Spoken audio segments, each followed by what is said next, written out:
it's always to the future. So when you set things up, you're setting things up for the future. So, my belief is we're thinking 5 years down the road, 4 years down the road, how to prepare ourselves around this? How do we prepare ourselves around a vision that all kids can learn? How do we support programming with this? But how do we do it responsibly? How do we do it responsibly, saying that we can't, the media will not like me if I come and ask for tons of money to do things, initiatives. He's going to say, let's do it responsibly, Jonathan. How can we do it responsibly so it sustains itself over time? And then we can go out and get revenue. Part of this new budgeting thing that we're going to deep into is revenue. There are grants out there that our community should be going after. There should be money we should be going after aggressively to help our budgeting process out and help our budget out. So for me, I've had experiences with deficits before, and you go out and you get revenue. You understand your efficiencies and where you can be more efficient, and you understand that that you're accountable to people, you're accountable to the public, the taxpayers, and you also make the best decisions around your vision, understanding that you have to be creative and develop partnerships with agencies and with organizations out there to help you move things and sustain things. So so I'll say it's fun, it's interesting. When you're talking with Melissa, you're talking with Emilio, they bring the numbers, all the numbers piece to it. I like numbers, but they really hone in on what this means and what that means. And we talk about, the fund 20s, what's the fund 20, what's the cap reserve, all those things. So I've had to learn that in my positions before, which I bring here, which is a much bigger budget, but it helps the conversation. And we get in debates, but we always realize that we have to be responsible to our public. At the same time, make sure our educational programming meets an I district level or a great district level, whatever level you're on, it's a great district level. But things like the one-to-one initiative, those things, how do we do that within our budget? And how do we talk about those things and have those difficult conversations around those things? Thank you, Dr. Pons. I was reminded to just let folks in the session know that we are recording this session tonight in the hopes that we will be able to share it so more people can access this information at a later date. But I just want to be transparent about that we are recording the session. Mr. DeAndrea, I want to kind of give folks a sense of the governance structure of the Montclair Public School District and how that impacts the budget process. So we are what's known as a type 1 district. We're one of only a small handful of type 1 districts remaining in the state of New Jersey. And I think most folks in Montclair understand that part of what that means is that we have a Board of Education that is appointed by our mayor rather than elected by the voters. But I don't think people are as familiar with what that means with regard to the budget process and the operating and capital budget. Can you speak to that a little bit? Certainly. So as Brian indicated, Montclair is one of a handful of type 1 school districts in the state. And what makes it interesting in the development of the budget is that several years ago, the governor or the state allowed districts to move away from an elected board, bringing their budget back to the community as part of the election process. So and they're called type 2 districts. And what they've done in years ago, if you had a budget, you had to present it to the community, they had to vote on it, and the community basically decided if they supported the budget and the tax levy increase. Probably about six years ago, they've kind of changed the structure slightly and said, if you can stay within certain parameters, your Board of Education can adopt a budget because you're not exceeding the parameters established by the state, and your budget becomes available if the district so chooses to move in that direction. Montclair, as far as I do know, has always been a type 1. And basically what occurs in a type 1, and last night was the example of it. all districts in the state are required to adopt a budget to submit to the county, and that budget is reviewed by the county superintendent, the county business administrator, the county educational specialist, and they have their checklist of items that they go through. The unique part about Montclair and being a type 1 school district, once that budget comes back and approved from the county, Montclair's Board of Education has a separate resolution that basically says our budget has been approved and we are submitting our budget to a committee of 5 individuals, 3 from the council, 2 from the Board of Education, that will review the budget and make the determination if the tax levy that they are requesting is supported from the 5 members on the committee on behalf of the whole community. It's quite different, especially when you think back to several years ago when the whole community had a say in the voting of if they wanted their taxes to increase. Montclair has always had that smaller body. So when you think of, I call it the double layer review, is that you have to present your budget to the Board of Education, get their support. And then once the Board of Education says yes, we then have to do a second presentation to the Board of School Estimates to describe how we put the budget together. And that makes it quite unique from a type 2 school district, whereby they only require the county approval and not really a second level of presentations and approval. In the past, it went right to the voters.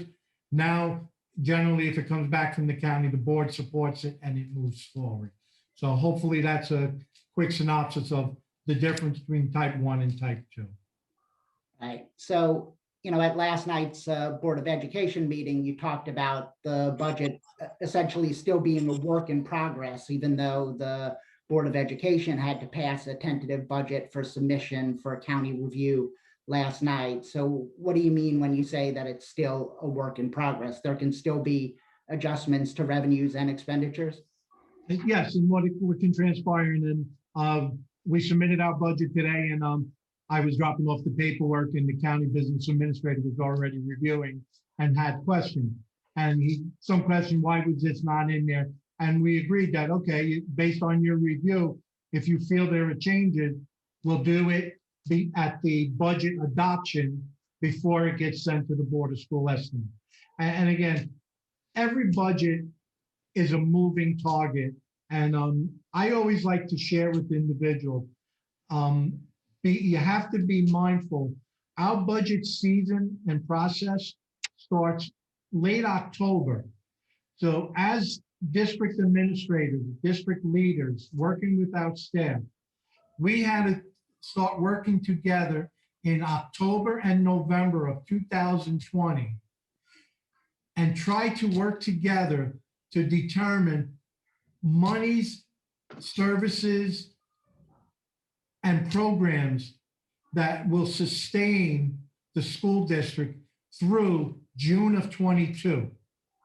So you're almost talking a 20-month period that you're looking at. So when I say that it's a moving target, we start in October. There are so many things that change between October and November. And one that really impacted this year was the state allowed a new health insurance plan that was effective January 1st. So that was right in the middle of our school year, right in the middle of our budget year. And the impact of that change was an additional cost to the district of $800,000 that when we were starting our budget process 20 months earlier, this legislation wasn't even on the table. So when we say it's a moving target, it moves every day, every year. And the nice part is through the statutes, every month on our Board of Education agenda, there is a line item that says board approved transfers. There are some restrictions and requirements, but on a month-to-month basis, the Board of Education, with the recommendations by Ms. Beatty and I, and supported by the superintendent, approves taking $1 from column A or line A and giving it to support line B because something changed for line B, and what we thought we needed money on line A is no longer needed. So Yeah. the state, the government allows you to transfer money, but there are certain restrictions, and there is a separate form that we must file that when we transfer more than to and from 10% on certain line items, you have to get approval. So there are guidelines to ensure that districts just don't establish budgets and then start moving money around at their will. So it's a moving target from the day the budget's opened up on July 1 through June of the following year. But the key factor is that our budget process starts 20 months in advance of the closeout of the year that we're preparing for. Right. Yeah, and like Emilio had said, all it takes is one bad, winter with snowstorm after snowstorm, or the one year we had a whole bunch of trees fall. You can plan for fluctuations in your heating bills and your snow plowing and your salt costs. But if you get hammered one year, you could decimate an entire department's budget just trying to pick up the cost of the snow plowing, the cost of the salt, or the cost of the, hiring a landscaper or a tree person to come out and cut all the trees limbs that are falling down. So, you have to monitor that through the year. And like he has said, we do transfers. I do transfers every single month, and those aren't always me doing a transfer. It's a department's looking at their expenditures and saying, well, we thought that we needed more money in supplies for this purpose, and now we need it for a different purpose, and we need to move money from line A to line B to cover that. So we do that, and we just monitor, make sure that we're within the rules that the state sets forth regarding those transfers. I want to come back to a little bit more to the difference between developing a budget and then managing a budget in real time over the course of the year. But before we get there, I'd like to make sure that we define our terms a little bit. So when we talk about the operating budget, what's the definition of the operating budget? What does the operation budget include, and what does it not include?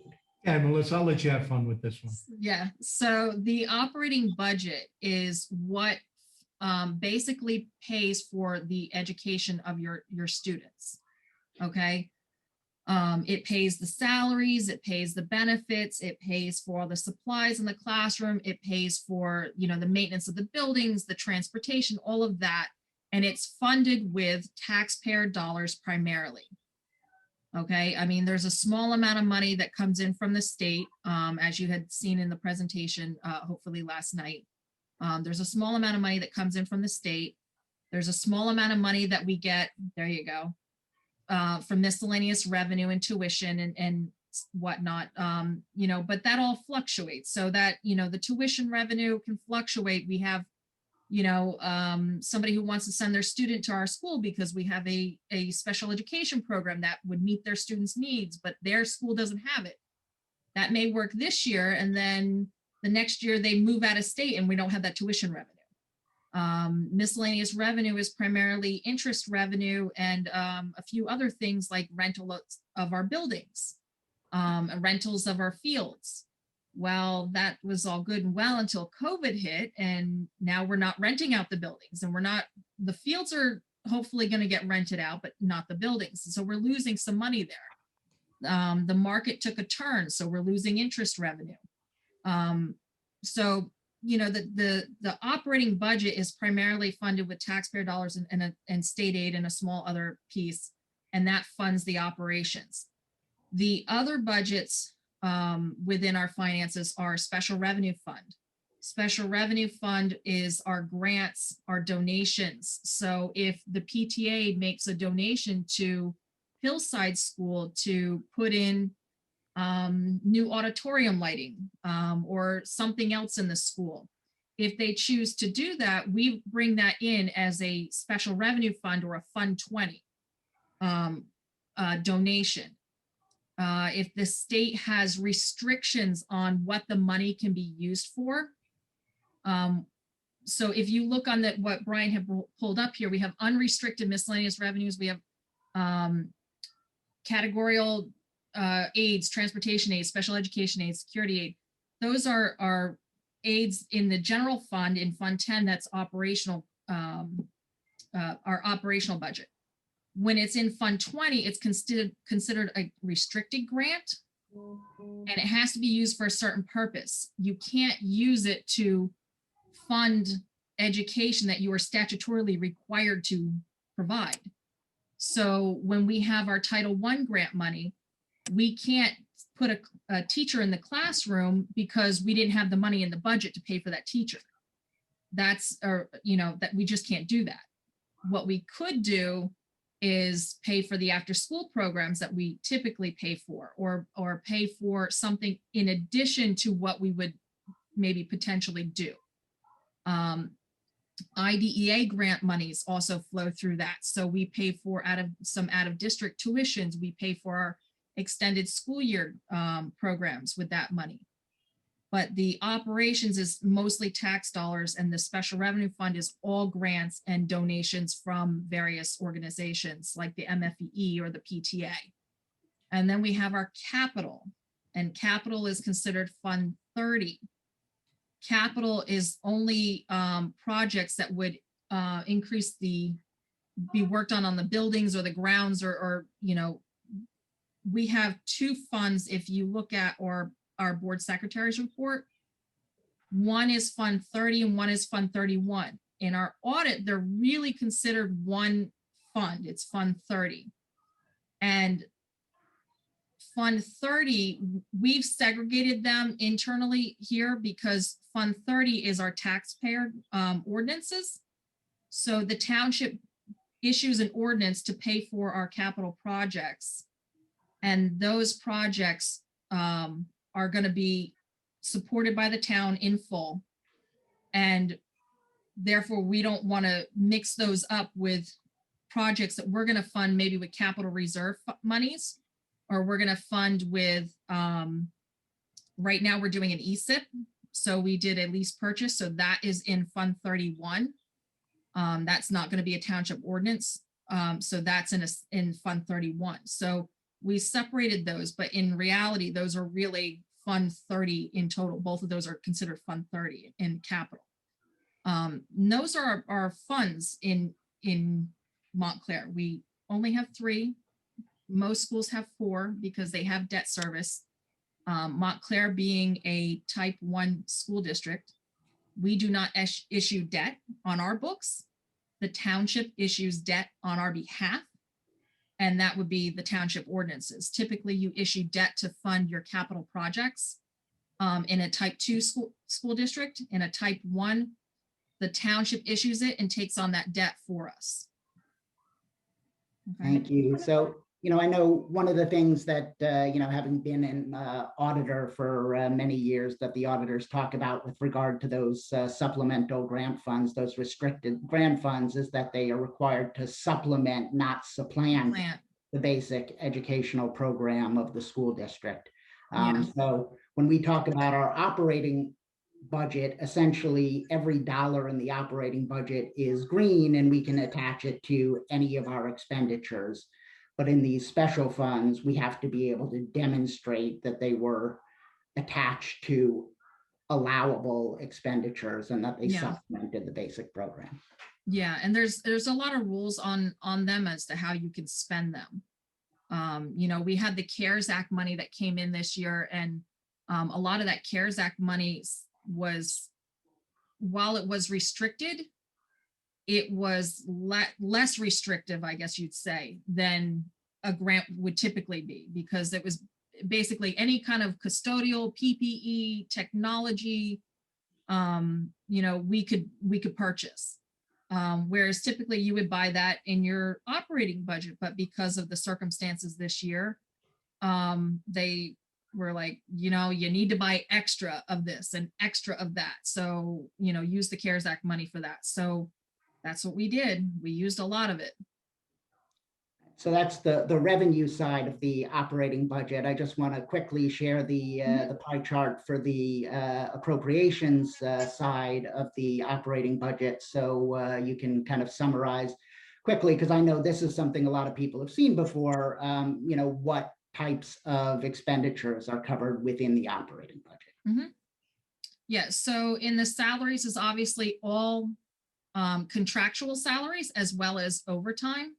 And when I say overtime, I'm not necessarily meaning like, somebody worked an extra hour, to like the custodians get overtime. I'm talking teachers getting extra monies to do curriculum writing, or the nurses getting extra money because they did a sports evaluation for the kids, or a child study team member doing an evaluation. That is all encompassed within that salary number. Within the employee benefits number, you have obviously your health benefits, which is offset by the employee contributions. And when I say offset, the state requires us to budget it that way. There was a superintendent since I've been here that wanted to reflect it as the employee contributions as a revenue, and the state wouldn't allow us to do that. They require you to offset that expense on the expense side. It includes Social Security contributions. It includes pension contributions. It includes workers' compensation, tuition reimbursement, dues reimbursement, when employees retire and, we pay out their sick days. That's also in that employee benefits line.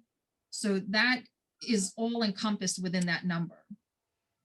Okay, transportation would be your contracts for special ed in district and out of district, and your regular ed transportation, as well as athletic transportation and field trip transportation. I mean, Renaissance School has that magnet theme where they do field trips on Fridays. So that cost is a cost to the district because that's part of their magnet theme. Most other schools, when they go on a field trip, they have to raise money, or the PTA maybe pays for the bus, that type of thing. So that gets offset there. So that's not all field trip monies that for the whole district. Is just for the one school mostly.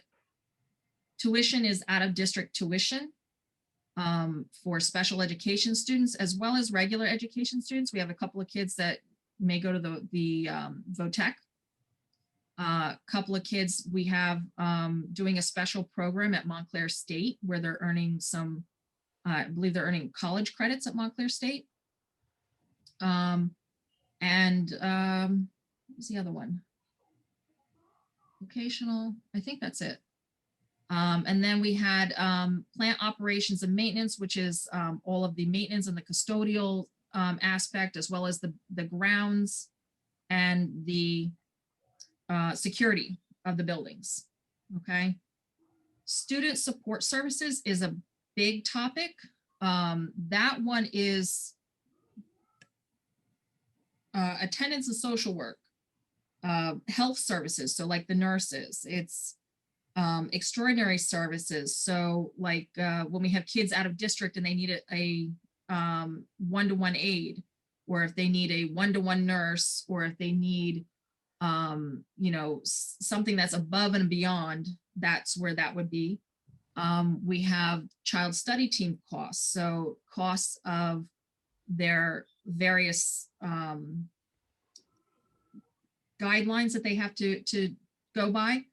The testing materials, it's guidance, it's the Department of Equity, Curriculum and Instruction, it's the Pupil Services Department, the Operations Support Services Department, the library.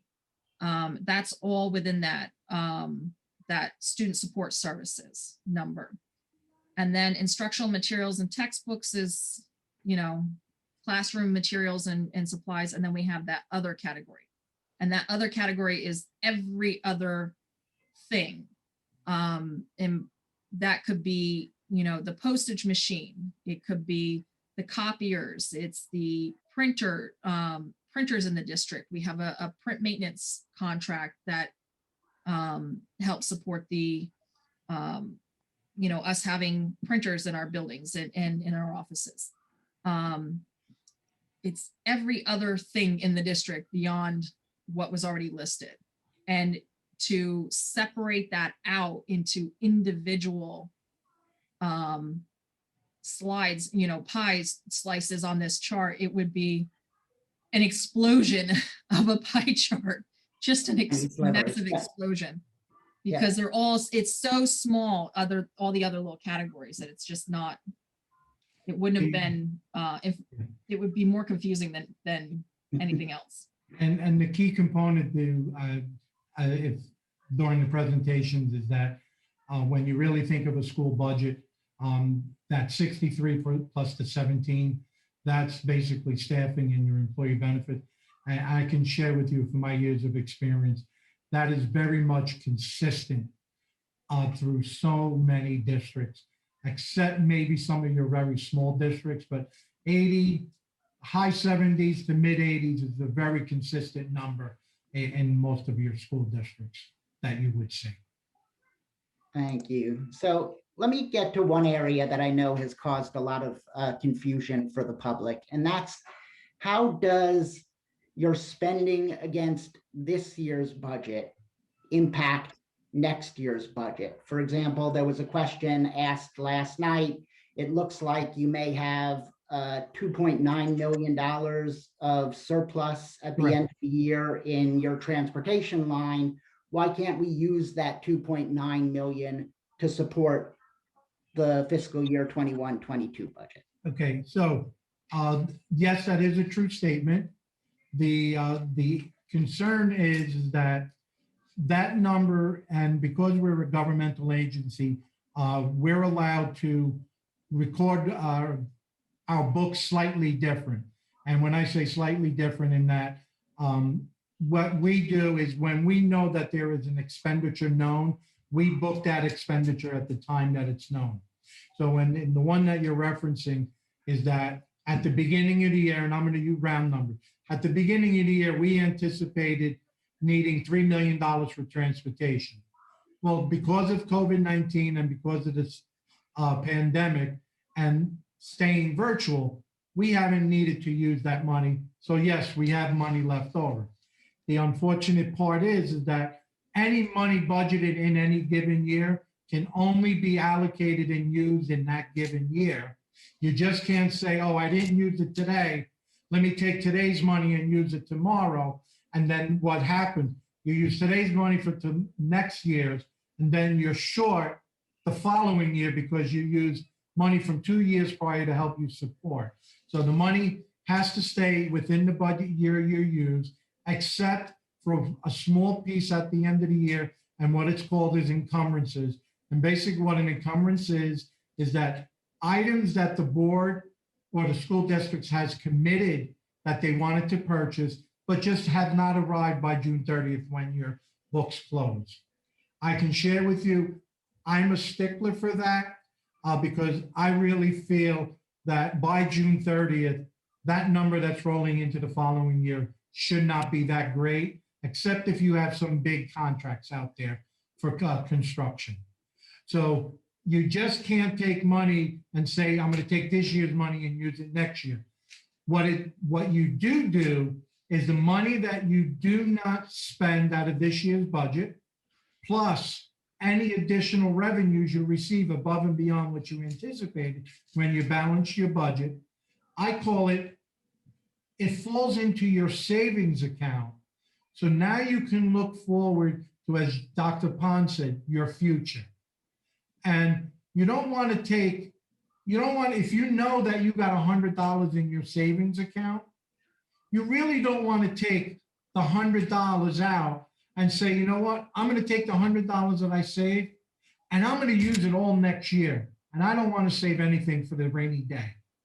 So the money falls, the state is set up, and it's part of some of the other questions.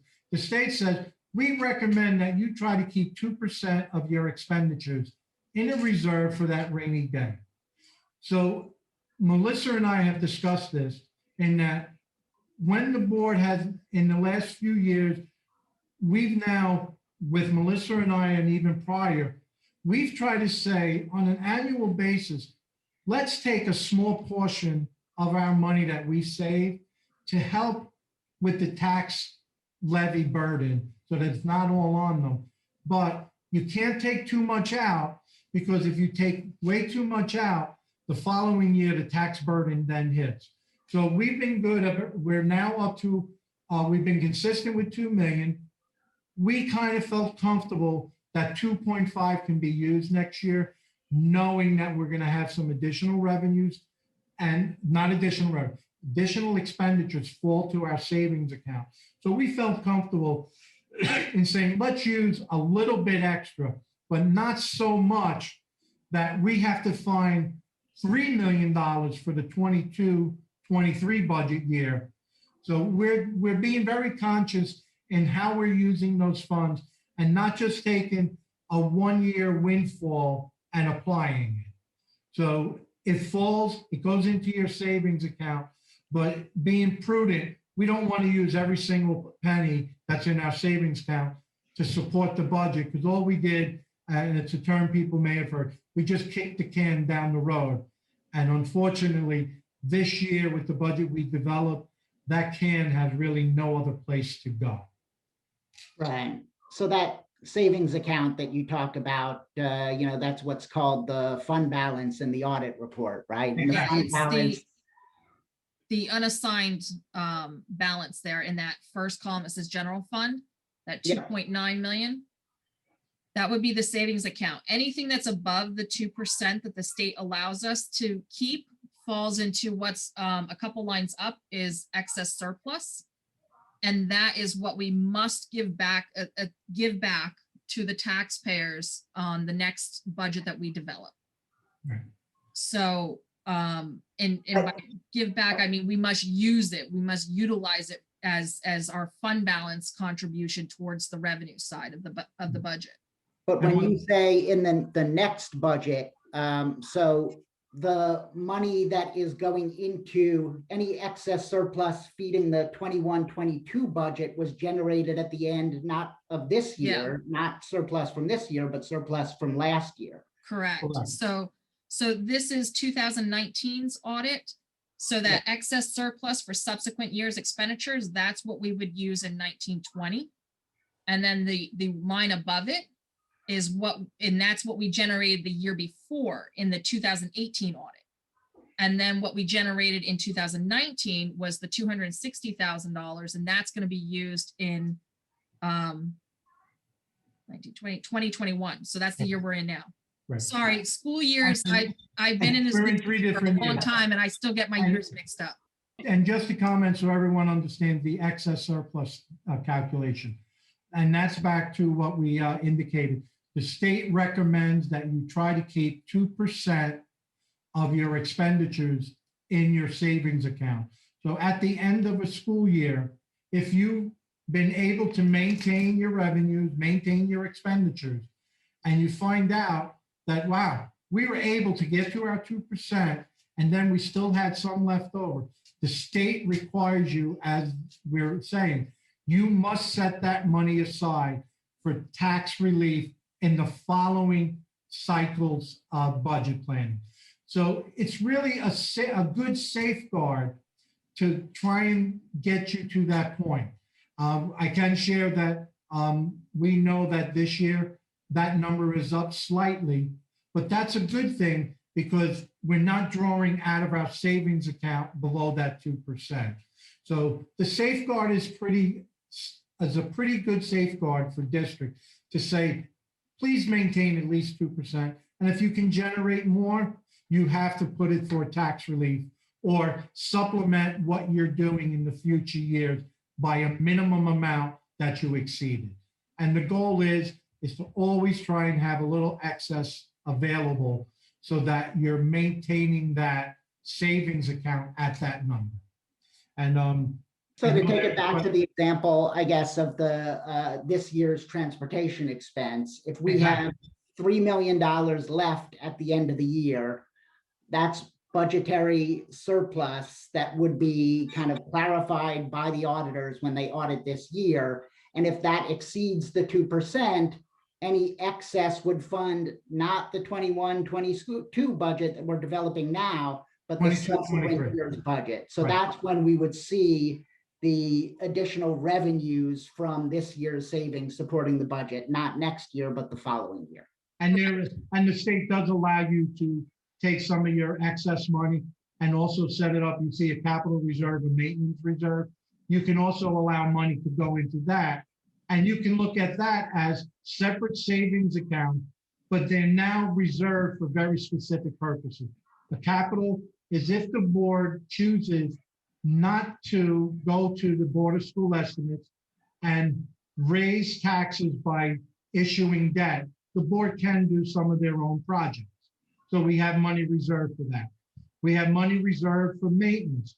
What we've done the last few years is we've taken $300,000 a year out of the maintenance reserve to support maintenance activities in the operating budget. But at the end of each year, if we exceed that 2% number, we put money back into that reserve to supplement future years. So we're working together to say any excess monies that we do, let's get to our 2% savings account. And how much can we put for capital reserve so that we can do other projects and maintenance? So it sounds, yes, take 3 million, support next year's budget. Budget deficit's over, we're done. What have we done? How do we find that $3 million that we found this year for the 22-23 year? So it's a conscious decision not to just take all of your money and move it. And just from a history lesson that I learned back in early 2010, that's kind of like what happened here. They had so much excess money, they kept applying it. Then they got to a point where we didn't have excess money any longer. Now we were struggling because we went back to taxes. So our goal is over the last several years is to flatten the playing field, make it a flat funding, 2 million, 2.5. So it's a consistent number and move forward. Thank you. We are about 45 minutes into our 90 minutes, so I want to speed us up a little bit because I think there are things that it's really important we address. And it's hard to believe we've gone through half of the meeting and we haven't yet talked about the 2% tax levy cap. So what is the 2% tax levy cap? When did it come into play? And how does that impact the budgeting cycle? Brian, I've been around too long, so I always generally say the last 5 to 8 years from what I can remember. And basically and this may sound odd coming from the business administrator, I understand what Governor Christie did at the time that he implemented this. Our tax dollars were growing too quick. Tax burden was placed on individuals. In the communities were just raising taxes because they could. So I think the process did at least help the state of New Jersey in trying to stabilize part of our taxes. What it did was it basically implemented a process whereby your budget on your revenue side cannot grow more than 2% a year on the tax basis. So in our case, this year we're growing by $2.4 million. That's the cap. So on revenues and the tax burden, you could not do more than 2.4. There are a bunch of technical waivers that you can apply for. We're not going to get into that, but there are ways that you can circumvent the 2%. But what it was a process to say, you have to start controlling how you spend money because we're no longer just going to allow you to increase taxes beyond an unreasonable number. So in plain, simple number, if you had $100 in tax levy, the government said you cannot grow it by more than 2%, which is $2. But the following year, you're at 102. Now you can grow by another 2%. So it's 2% on $102. So they allowed you to slowly grow your tax base with not overburdening the taxpayer to the best of their abilities. the flip side problem to that is a question that'll come up when we talk about how do you, I think the word was the art of developing a budget versus the science of it. But the problem comes in is that you can only grow your budget if it's $100 budget by $2. State aid is flat, so you're not really seeing great increases in that. And when you look at the rest of the pie chart, it's small increments that, yes, you can grow. So on a $100 budget, if you only can grow by $2, that doesn't really leave you much room on the opposite side. And think of that, and Dr. Pons has a comment. So when I talked about grants and revenue and being an entrepreneur and partnering, that's where it plays into, because like Emilio stated wonderfully, Mr. DeAndre stated wonderfully, that there's only so much the taxpayer burden can have and handle based on the caps. So you have to become an entrepreneur and saying, well, how else can we find ways of generating and bringing in revenue to the district? How else can we find ways of partnering to ease up the burden on the taxpayers, but to increase our needs, or increase meeting our needs, and increase meeting our students' needs, and our families' needs, and our teachers' needs. So if you guys hear me talk about the 21st Century Grant, which is an extended day learning grant that's out there, it's because it will bring revenue in and help us meet some needs out there and increase some services for our families, but it won't put a burden on Mr. DeAndre. So when we have conversations with Mr. List and those guys, it's not about, hey, can we find this money? It's like, we have it, we can use this money differently with a partner rather than putting more burden on the taxpayers. So what we've been forced to do is become entrepreneurs and to go out and find ways of bringing in revenue and partnering to move things forward. So I wanted to plug it in there right now, because that's the pressure we're under.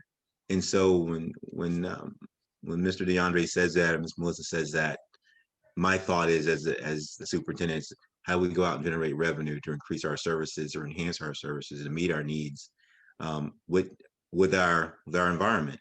And my approach is always be an entrepreneur, be efficient, be responsible, be an entrepreneur too. So I'll be asking for help on getting these things done for our community. Yeah, so there are sometimes these opportunities to increase revenues through some competitive grants. I know you've reached out and asked families that may have a change in circumstances to submit free and reduced price lunch forms, because sometimes eligibility for a grant depends on the demographics of the community applying for the grant, and we may be eligible for more grants and revenues. So that's just one thing I wanted to kind of put out there as well. But going back to this issue of, understanding the burden on taxpayers, and we Montclair residents know it, better than anyone. You get the question at the board meeting, and you hear the questions out in the community of, why does it seem like every year at this time we're looking at a $4 million, $6 million, $8 million budget gap when we present the preliminary budget? So the cap on that 91% of our revenues is 2%. The state aid is flat. The federal aid is pretty much flat. What's happening on the flip side? What's happening on the expenditure and appropriation side? And why can't we hold that to 2%? Okay, so and Melissa and I were talking about this, and I like to use $100 because people can work with 100. So to lead in with that, Brian. So we have a budget of $100. 90 of it is associated to tax levy. What's 2% on 90? $1.80. So we can only increase our $100 budget by $1.80. Let's go back to the pie chart. 60% of our staff, of our budget, is allocated towards staffing.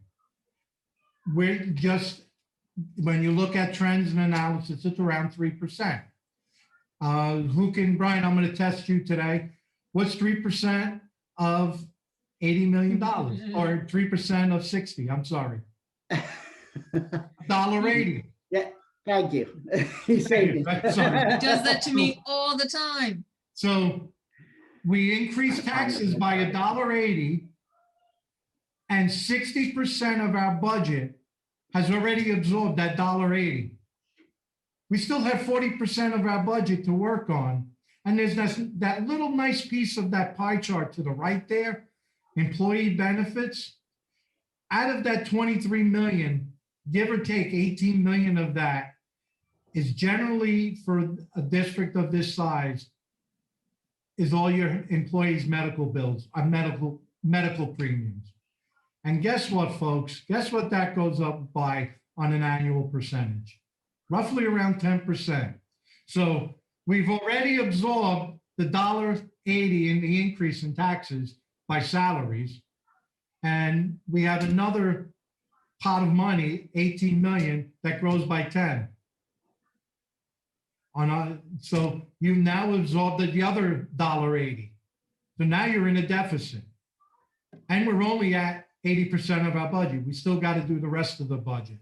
So using $100, 90 on 100, and then the rest of it, I think it's kind of easy to see how we fall into this situation each year. Right. Yeah, So John. Dr. Pine, so with the cost to maintain existing staffing and programs going up by significantly more every year than the amount that you're allowed to raise the tax levy revenues, you come in as a new superintendent to the district, a new educational leader. There are things that you want to do. There are things you want to fix. There are programs you want to implement. And then these killjoys above you on the chart, Nidio and Melissa, tell you we've got a $6 million gap just to maintain what it is we have today. Correct. How do you manage that? Well, first thing I do is I go, okay, where are our efficiencies? Where are we efficient?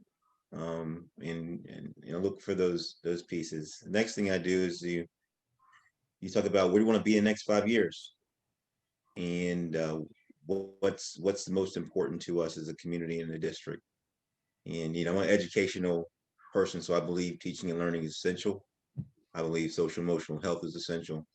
So you start looking at those pieces, and you talk about all students. So then you think about the research and things you've done before. You become an entrepreneur. What organizations out there meet that vision of helping all students learn and also have social emotional needs? And how can we partner with them? What grants out there present that? Early childhood grant, talking about helping all kids, catch them when they're 3 and 4. You can do an awful lot with every child. The best thing about the early childhood grant, no matter what your income level is, no matter who you are, no matter it, you still get free pre-K education, regardless of your income level. If you're high or low, it doesn't matter. We get that grant, you get free pre-K.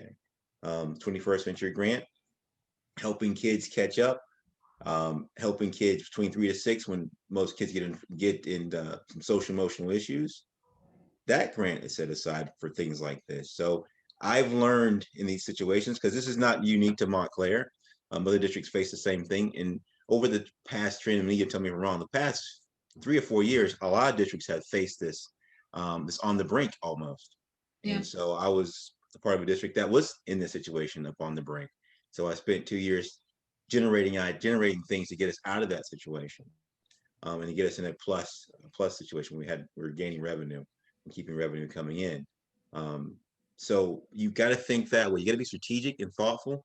You have to do in-depth looks at what you're doing now. At the same time, planning for the future and going, what's out there that can get us there. So you'll hear me doing campaigns around grants, helping us get things going. Campaigns around what organizations can help us meet these needs. And so schools are great. So they're going to be open from 3 to 6 anyway, because they got to do cleaning. They got to do these things.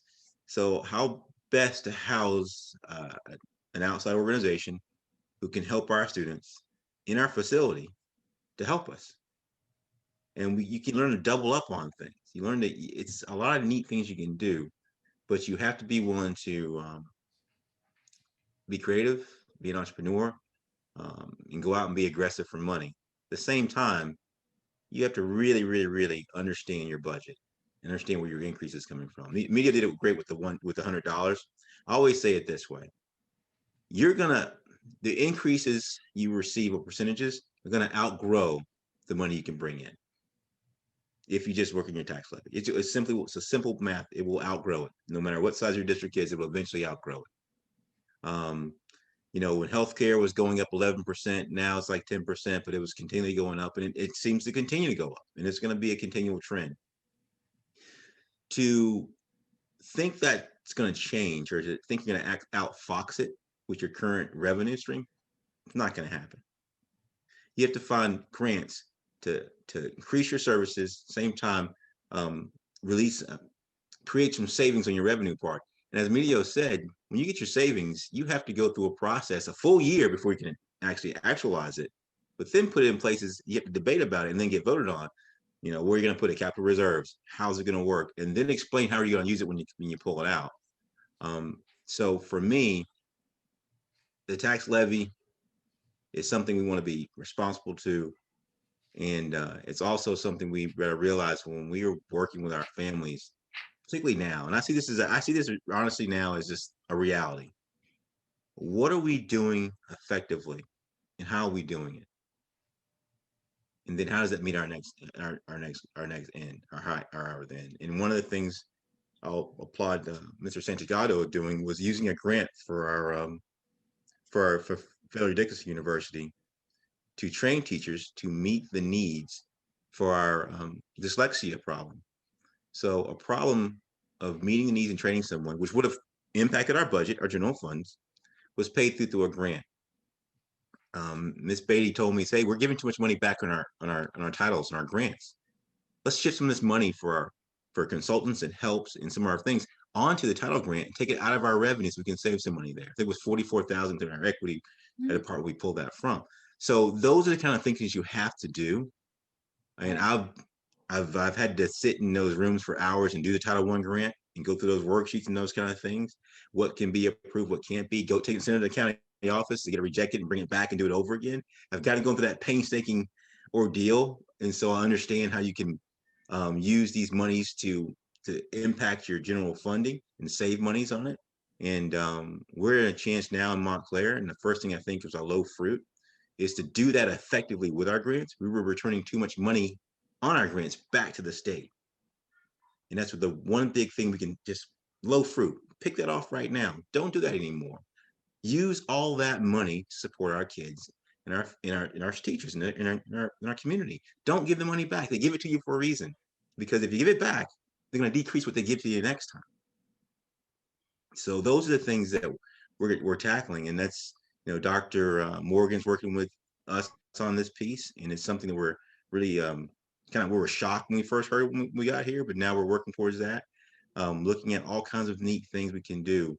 But it's going to take a lot of collaboration, a lot of us in the room together, a lot of debating, a lot of jockeying, and a lot of us saying, well, that we should do this, we should do that, and then sitting out and going, listen, if our vision is to make sure all kids can learn and all kids know they're special and all kids are getting serviced, then what's going to get us there?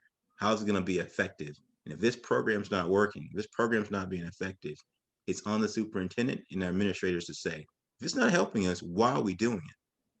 So, I have ideas of all kinds of things, but the one thing I will be doing is checking for efficiencies, checking to say, if this is not helping us and we're spending this money on it, what are we doing about this? How is this helping us at all? And it's not fun being in that position, but it's a question you have to ask. Then you have to ask the 5 whys. Why? Why is it, why not being effective? Why the practices we're doing is not working? Why we choose to do this to impact our budget? And then from there, you go into, should we be doing it? And I'm responsible to the board to say, I don't think this is helping us. Something else could be helping us.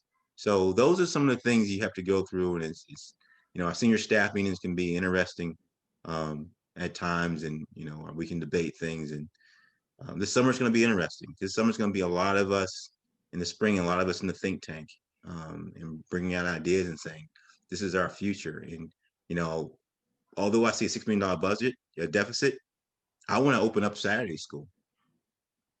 I want every kid in Montclair who chooses to have a volition of choose where they want to go in life. And for kids who want to go to community college, I want them to complete that while they're in high school. For kids who want to go to higher schools, technical schools like Stevens, I want to have a relationship with Stevens College so we can help those kids take those courses while they're in high school. I want to expand what we're doing, not reduce it.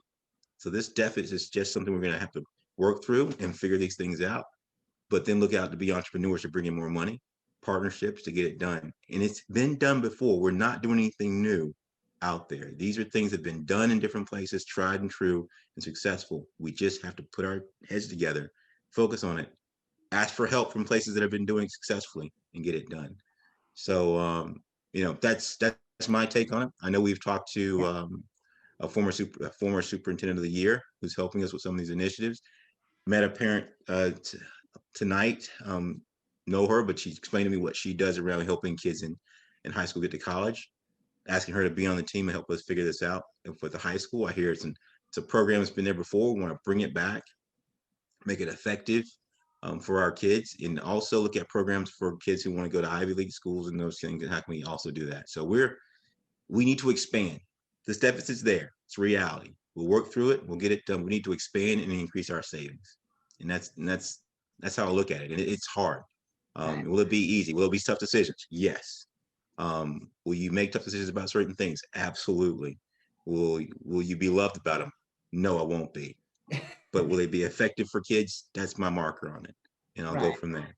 And that's what you talked about last night, is that sometimes, you just can't be popular. And I think the budget situation and the math we're talking about with the revenues and the expenditures puts that into high relief every year. If there's something you think we need to do for the benefits of the students, you may need to identify a program that 30 families absolutely love, but the data doesn't support that it is driving positive outcomes. And that money maybe could fund this new initiative that could help so many students.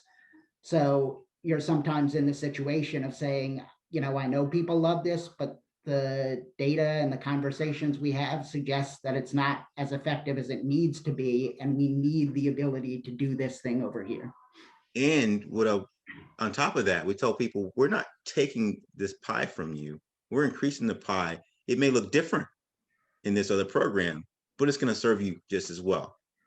And so sometimes people think about budget as win-lose. When you develop programs, you think about everyone involved. It will serve everyone well. And we have to think about it that way, going, hey, this 30 program for 30 kids over here, it's not effective, it's not working. What can we do with the 30 kids here and the 70 kids over here to make effective programming so everyone's successful? So we raise the bar. I always tell people, think about the results. If you're being effective in your results, that's what we need. And many times I've always lived off of your outcomes. If your outcomes are effective and the means of getting there are moral and ethical, you'll be okay. And so, well, at least the kids will be okay. So my philosophy is that. And so it's going to be, looking at programming, saying, is it effective? Is it not effective? Is it efficient? Is it not efficient? What programming out there that's been done before is doing well, is research based, that we can put people into to be effective for everyone. So it's just the reality of the job. It's like if your car, I was told in a meeting one day with administrators, and I said, hey man, guys, let's charge this thing. If it was about reading, and I said, if we got a flat tire, we're driving on a flat tire. The tire's not gonna be flat. It's not gonna get air in it unless we stop, pull over, and put air in it. If you have a program and it's not working, and it's a part of the car you're using, and the wheel's flopping, just because we like the wheel doesn't mean it's effective. So we got to pull over, change the wheel. Maybe the wheel we get is going to be even better looking. Put it on and we'll go a lot faster in the right direction if we have that there. So I always try to make those analogies, like stop, change that tire. Let's move forward. Let's move forward better. So that's the tough part about being a superintendent. But I knew what I signed up for. So. Thank you. So, I see the time is getting away from us. We probably could go on for 3 hours talking about these topics, but I know we only scheduled for 90 minutes. So there are a couple of things I want to make sure we cover. And then hopefully if we have time, we can come back to some other questions about the operating budget. But let's talk about the capital budget and the facilities. So there is some money for maintenance and plant operations in the operating budget. And then there is the capital budget, and we've heard discussion about the long-range facilities plan and bond ordinances being sought from the Board of School Estimate. We've heard about capital reserve and maintenance reserve accounts. So talk to me about the facilities. How do we assess what our facilities needs are? And then what are the different ways in which we can go about addressing those needs? Okay, so I'm going to start with the easiest piece, the maintenance of your district, and that's supported by your operation. And what we can call the maintenance is your day-to-day routine work that you need to do on anything that is in the building, and think of your household. We know that on a yearly basis, you can expect generally a faucet to break, an air conditioner to break, something that's going to break down. So those things are funded by your operating budget through your maintenance budget to support that you're trying your best to maintain things that as they break and fall apart or need to repair, you're there to repair them. Then goes into the capital, we'll call it capital district monies that can be used. And generally, because the district does not have a large enough capacity to raise to do their own capital projects, they do have the capital reserve. And as you can see, with the dollar amount we have, you can do smaller projects. And when I say smaller, you may be able to do $1 million project, but do you want to do $1 million project if you only have $1.7 million? Now you only have 700,000 for another project. So in a type 1 school district, generally you put aside money for capital projects or for those real expenditures that become very needy at a very specific time that you can support through your own funds. And the district did do this, but the Board of School Estimates in the township was helpful in it. When we had the stairs at the high school, that was initially funded through capital reserve, and then the Board of School Estimates came back and returned those funds. But they were not required to. The relationship was good enough. They said, you know what, it's an emergency, we'll support it, we'll provide the funds for it. Now let's get into the bigger picture. The big picture of bigger projects, capital projects. You're all community members. Your buildings are very old, but they carry some character, and that's special. And you have to have money available to maintain that character.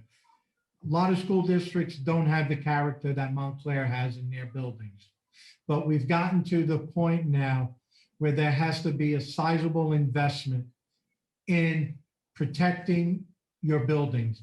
We're currently in the process of, right now, we've awarded a contract to a mason project. What we have is slightly over $2 million. We have a mason going, and he's going to physically touch every single one of our buildings to repair the exterior of the building. Not that they're unsafe, but they need some upkeep. So that's a bigger scope. That's not something you could support through your operating budget and say, we want to repair 15 buildings doing masonry work. So you have to start thinking bigger scale. We've replaced some turf fields. With turf fields, there are certain requirements to keep the athletes safe that they get a GMAX. So we know when we're getting close to those replacements. So you're looking long-term. The newest thing, and Dr. Pons alluded to it earlier, is that the board last year commissioned a consultant firm to put together a long-range facility plan. And what they've done is they came through the district and they pinpoint all of the deficiencies or all of the areas that we need to start paying attention to. That initial report was $65 million. But we know that's just the tip of the iceberg, because that was just their analysis of what they saw. We're now going to start developing plans to work with the building administrators to take that $65 million plan and grow it and make it grow to the things that Dr. Pond said. How are we going to support the education of our students in the future? And this is an example that I like to use because it did happen with me. I was involved in a school district where we were remodeling and renovating a school. The day of having your science class in one room and a lab in another wasn't the way the school district wanted to go any longer. And that came directly from the teachers. So their vision was, when we're going to look at our capital projects, how can we redesign our rooms so that lecture can occur in the front of the room, but the lab is right in the same room, so a teacher doesn't have to leave that room. That's what you do with a long-range facility plan. You start bringing in your educators in your community, your teachers, and you bring that knowledge base together to start developing what you can do for the future. So we know what our immediate needs are. We awarded last night a contract for the engineer to start designing the plans to upgrade ventilation in our school district. So we know in that long-range facility plan, there's a chunk of money that we've already said we need to move ahead. So they're going to develop it. What we've also done with our working with the Board of School Estimates is, and we've now said the Board of Education is going to invest money to hire the architects and engineers to develop plans and specifications and get state approval so that when we go to the Board of School Estimates, we've already done all the homework so that when we're asking for $5 million, we're able to say to them, here is $5 million that has already been approved by the state, and we need this, and move it forward. So we've changed a little bit in that direction, but we're looking at long-term projects that are funded by the Board of School Estimates. And just a segue to what we started, difference between type 1 and type 2. Type 2 school district would do a similar plan, but they would go out to the voters and say, can you provide us with $100 million to renovate our buildings? You're taking the chance of the voters. There are communities out there that do not support it. There are communities that go out and support it wholeheartedly. So it's a challenge. The nice part about Montclair is your Board of School Estimates are those individuals that oversee that for the community. And I can share with you, working with the Chief Financial Officer on the other side, she is very conscious of the debt that the community is engaging in. And she is doing her job to make sure that as new debt is coming on, old debt is being removed. And she is trying to make sure that the curve does not grow and it's a flat playing field. So if $500,000 comes off, a new 500 is coming on so that the debt tries to stay consistent. So that's where we are in capital projects. It's threefold, but a majority, the biggest component comes from the Board of School Estimate funded by the debt that they are authorized to issue. Right. So let's level set expectations with regard to that, though. So, we talk about 25 million or more for ventilation projects. You talked about 65 million more as just a starting point for a capital plan. I assume that's not all being approved to be funded in a single year. This is a long-range plan. Right. But even with whatever amount is approved this year, there then is still a life cycle of the project from when you identify the project. Now you're designing it before you get the bond funding, whereas before you had to wait to get the bond funding to design it. So that speeds up the life cycle a little bit if you can do that. Yes. But April 7th, you get $10 million to spend. Then you still have to put those projects out to bid, right? Correct. And then it takes about 6 months after the funding is there that you really start. Again, the process that we've established is that once we go to the Board of School Estimates, they generally need, it's roughly around 60 days. They have to do a first read, a second read, get the funding. We cannot award the contract until they've authorized the debt. So that takes about a 3 to 4 month period but that at least allows you time to finalize your bid specs, put them out on the street, advertise it, have it a competitive bidding process, so that cycle takes about 4 months also. Right. And then the masonry restoration is anticipated to be about 15 months. Yeah. And the other consideration is the type of project and when we can do the projects as well, because the exterior of the buildings, you don't want to be, working on the outside of the building right outside a classroom when there's class going on, or you don't want to be in the building when class is going on. So, depending on what the project is, we may or may not be able to do it until summer. Or if it's a shorter project, maybe we can get it done over Christmas break or something like that, or, winter break or spring break or something like that. But, ideally, we have all of the funding settled so that we can then have the project bid and awarded so that work can be done over the summer. All right. With about 12 minutes left, I want to acknowledge that we are getting some questions in the chat. I also want to acknowledge there are a lot of areas that we had hoped to cover that we may not be able to cover before 9. I think we are recording the chat, and I think if we can take the questions from the chat, we can try to put out some information and share that as well. One of the things I wanted to talk about is the taxes in Montclair. So I'm sure you've heard from many Montclair residents that they pay what feels like an astronomical sum in their residential property taxes. And it's hard for many people to kind of get their heads around the concept with as high an outlier as we are in terms of what we're paying in taxes. Why do we still have this scarcity? Why do we still have buildings that are, in some cases, falling apart or, way behind on maintenance? Why are we in a position where we're cutting staff every year? And I think some of it comes back to the 2% budget, but just an understanding of,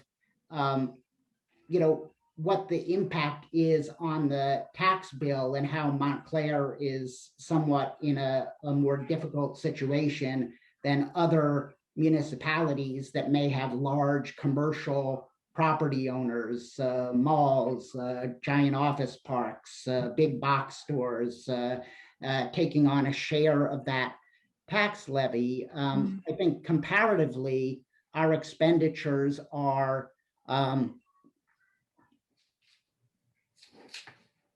not as high as you would think they would be given the burden on residential taxpayers, because residential taxpayers bear such a high burden of the Montclair tax levy. Yeah, so you have to look at your tax base.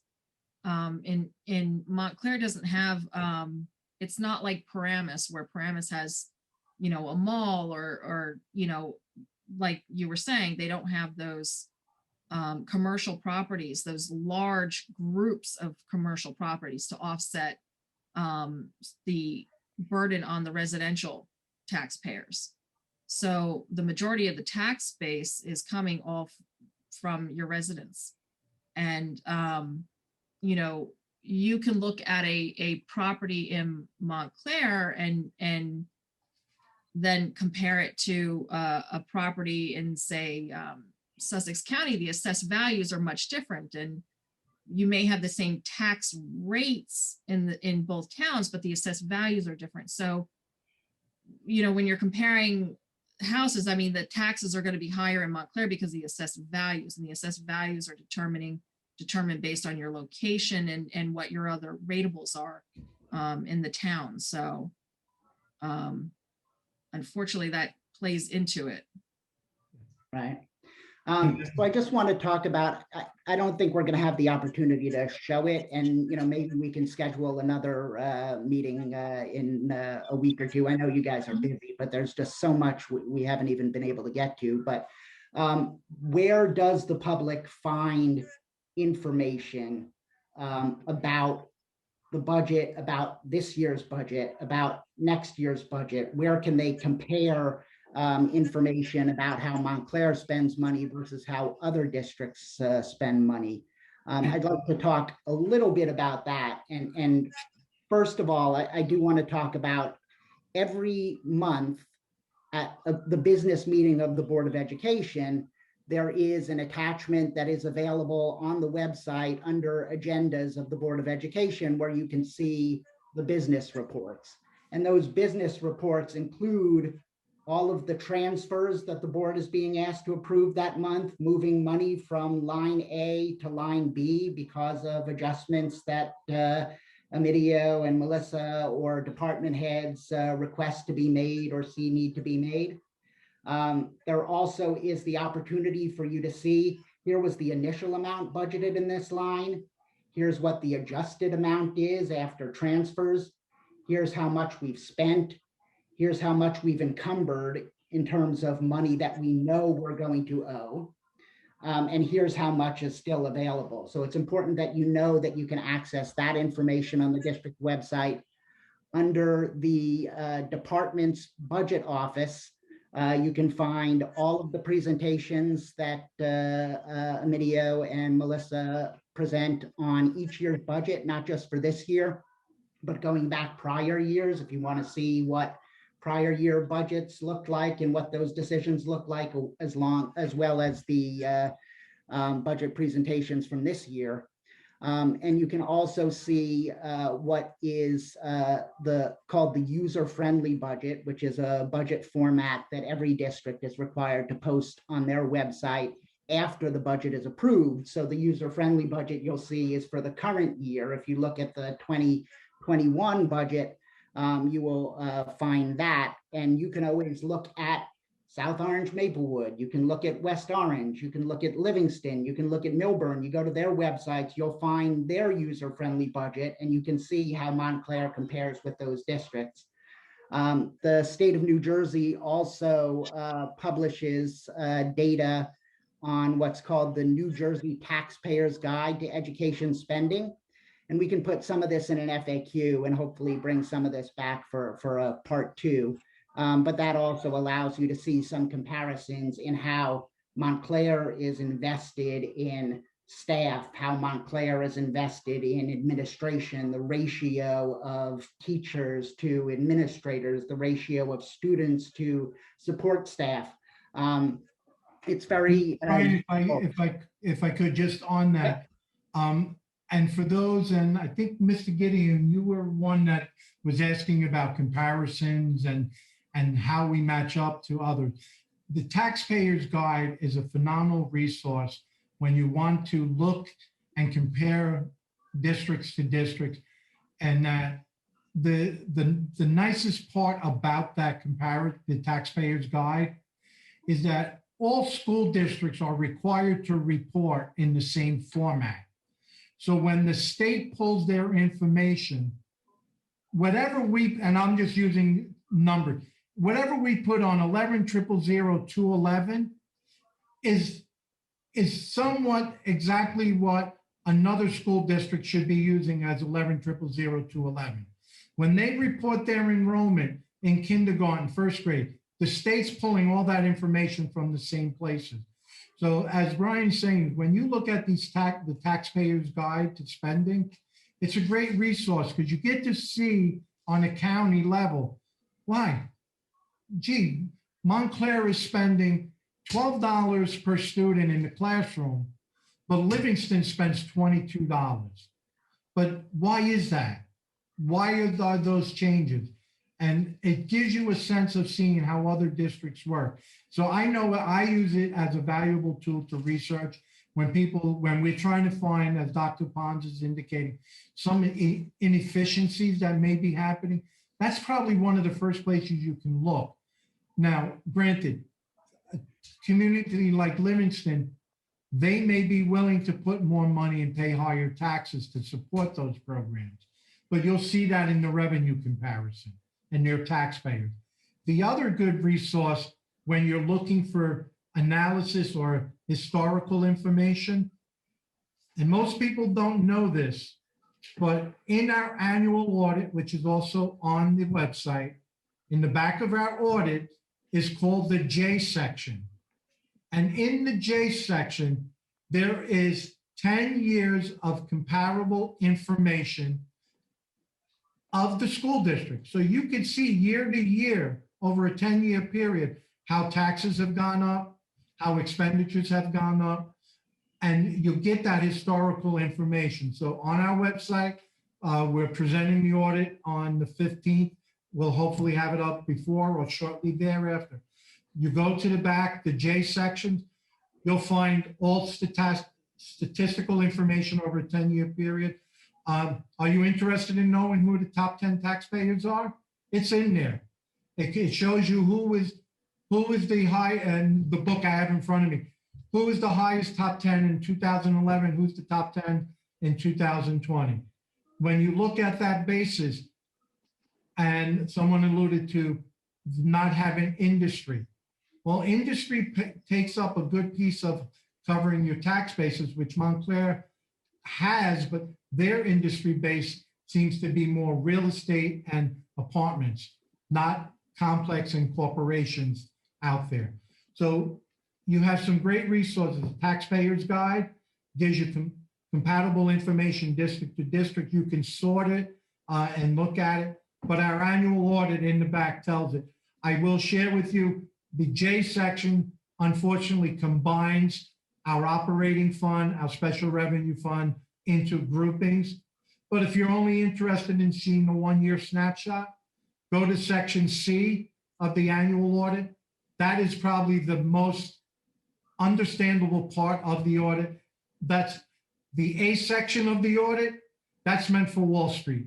Melissa and I were joking. We wrote these reports at one time in our careers. And I tell you, I read these now and I'm like, holy Hannah, where did this pull? How does that pull? So although it's a big book, I can tell you when it comes out, look at the C section, look at the J section. There's a wealth of information, a wealth of analysis, and the Taxpayer's Guide is the other resource when you really want to hone in on what is different in Montclair versus other communities. So I just want to make sure, just before we go, and I apologize that we weren't able to get to all the topics we wanted to cover today. So I will reach out and see if we can have additional conversation, either with the support of central office or PTAC, just with our budget watchers, because I know how busy they are this month. But I just wanted to let the folks who are watching know, here is the remaining calendar for the coming budget. At every one of these meetings, you will have the opportunity, if you wish, to provide public comment. You will get additional information about the budget and how the budget is being adjusted as we get to that final adoption of the budget on April 5th, 2021 by the Board of School Estimates. So just wanted to put the calendar up there, and I will give it over to Dr. Pons for any closing thoughts. I've read a lot of interesting things in the chat, and I appreciate all the comments. And just want to say, yes, we are looking at how we can reduce our spending on our attorney fees and those things. We always look at that. We're going to look at that again this year. How can we do that? And one of the things is I'll go back to is that we're finding out that we are spending money because we haven't effectively impacted or addressed dyslexia, and so families are rightly going and saying, "Hey, my child needs help." So this FDU grant is now helping us. So we're going to build a program in our community, in our district, so that doesn't happen anymore. We can meet those needs. So those are the kind of things you do when you put in services to help families and increase things. You reduce those other costs out there because you're meeting the needs. So we really are looking at that too. So thank you for that question. Also, everyone, just thank you for sitting around and listening to us talk on a Thursday night. I appreciate that. I hear these guys talk every day, but I know, they love money and stuff like that and how to manage money. And, my wife writes all the checks for me. I haven't written a check in 18 years. So that tells you something about me in our household. I have a card and I have to ask for permission. So, but I want to say thank you everybody again. And I will want to come back in part 2 if you like us to, just to keep talking to people informed. Brian, I know we're looking at just one, there was one question that popped up about transportation. And I talked about comparative spending guide. For the people in the community, you have to be mindful. Montclair is also unique in another way. Your magnet theme, where a child in any part of the community can go to a school in another part of the community where all of your surrounding communities, they're a neighborhood base. So the question was, why do we have so much in transportation? It's mainly driven by the fact that Montclair is not a neighborhood-based school district. It's a magnet. So the opportunities for your student who may live in the Nishwain area can travel all the way up to Northeast because that's the magnet that the parents have chosen for their student. And that is something that the board committed to a long time ago. So I just wanted to comment on that because it's a big number. And when you would look at some of these other school districts, it may not look comparable to theirs. Our driving factor is you have a wonderful magnet team to allow children to get educated in a specialized area where many other school districts don't have that opportunity. Thank you. Thank you, Dr. Pons. Thank you, Mr. DeAndrea. Thank you, Ms. Beatty. It's been really informative. I wish, we could go on for another hour and a half, but I know you guys were up late last night. You've got a lot of late nights coming. So, we'll connect and see, when you might have time to continue this conversation, because I think it's really important that the public kind of understands how the process works and some of the pressures that you're under and the rules you have to live with and live under. And then again, as Dr. Pons mentioned, the need to be constantly entrepreneurial and evaluate the performance of what we are spending our money on. So critically important information for the public to have. And I thank you all so much for joining the panel. I thank everybody who joined in the audience and hope you got value out of it, and stay tuned for more. Thank you so much, everybody. Have a great night. Thank you for having us. Brian, thank you for having us. Thank you. Good night all. Good night.